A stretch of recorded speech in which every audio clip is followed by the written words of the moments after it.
Bom dia, aqui é o Melilo Diniz do portal Inteligência Política. Hashtag chateado. O Supremo Tribunal Federal vai esquentar o mês de agosto. O Brasil saberá com detalhes como se faz o pão que o Supremo amassou no recesso. É um poder chateado com membros da corte resmungando o tempo todo. E alguns com razão. Vou descrever como se dará a pauta-bomba no Poder Judiciário e como funcionam as 11 ilhas que formam o Supremo. Também vou demonstrar como será a tensão dos próximos dias. Tudo começou com uma campanha política polarizada. Diante do clima de Fla-Flu tão presente no Brasil desde os últimos anos, o Poder Judiciário não sairia incólume dessa disputa.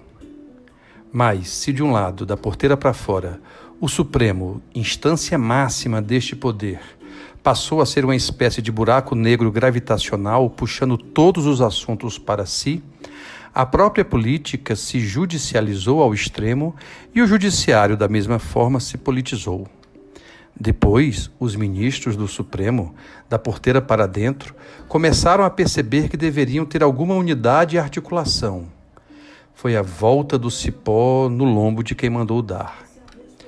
Claro que alguns temas que são mais delicados sequer começaram a transparecer, mas o início de agosto já trouxe consigo um reposicionamento desta feita não apenas mais de um poder moderador, mas também de um poder de contenção ante a escalada das disputas com o poder executivo sob Bolsonaro, outra das características de seu presidencialismo de colisão, o enfrentamento permanente das instituições como estratégia radical de afirmação.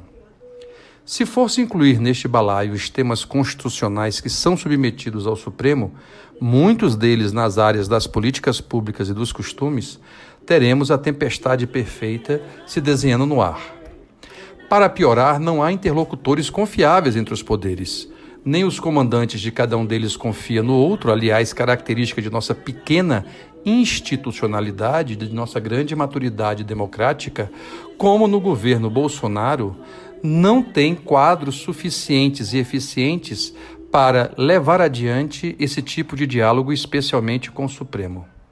Para afirmar com muito otimismo, o Executivo atual ainda não encontrou em seus quadros personagens que possam contribuir com esse tipo de luta e com esse tipo de disputa, e, ao mesmo tempo, da necessária articulação.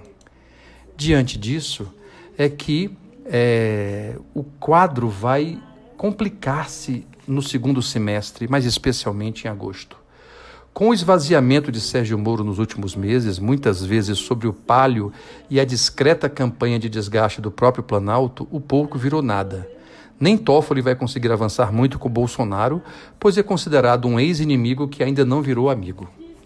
Lula livre retorna ao tema da segunda turma do Supremo ainda na semana que vem.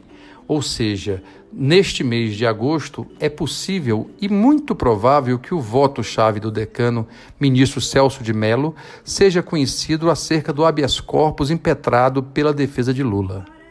Celso de Mello tem uma perspectiva histórica muito característica e pode querer deixar seu legado ainda mais reconhecido, mesmo que se saiba de antemão que qualquer das posições possíveis que for adotada em um de seus extensos votos vai desagradar o outro lado com o mesmo fervor. A tiazinha do WhatsApp vai ferver e seus dedos não pararão no período. A decisão do COAF, recente ainda no período do recesso, pode ser acelerada em decorrência do barulho interno que já foi sinalizado por quase todo o plenário nos primeiros contatos do início do semestre do Judiciário. Há mais temas. Dou 2 exemplos.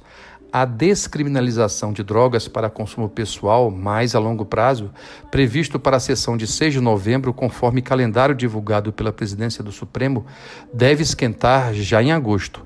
O assunto vem desde 2015, quando 3 dos ministros se manifestaram. O relator das ações, Gilmar Mendes, votou a favor da descriminalização de todos os tipos de drogas para uso pessoal. Anulou em seu voto o artigo 128 da Lei de Drogas. Em seguida, votaram Luiz Barroso e Edson Fachin, que se manifestaram pela descriminalização apenas da maconha. Na ocasião, Teori Zavascki pediu mais tempo para avaliar o caso e, com a morte dele, Alexandre de Moraes, o seu substituto, devolveu o processo para julgamento no fim do ano passado. Tema que também atrairá as atenções é a análise da tabela do frete para caminhoneiros. Ações que foram apresentadas na Corte questionam as medidas provisórias editadas ainda pelo presidente Temer, já convertidas em lei e que institui a tabela com preços mínimos para o frete rodoviário. Nos processos, os autores questionam se a iniciativa do Executivo viola o princípio da livre concorrência e do livre mercado. A derrubada da tabela pode prejudicar negociações do governo com os caminhoneiros. Quando as instituições e seus membros estão diante desse tipo de disputa, é muito provável que tenhamos que sugerir, além de terapia e suco de maracujá, a importância de acreditar e defender que a democracia sempre é feita de embates republicanos e não de chateação.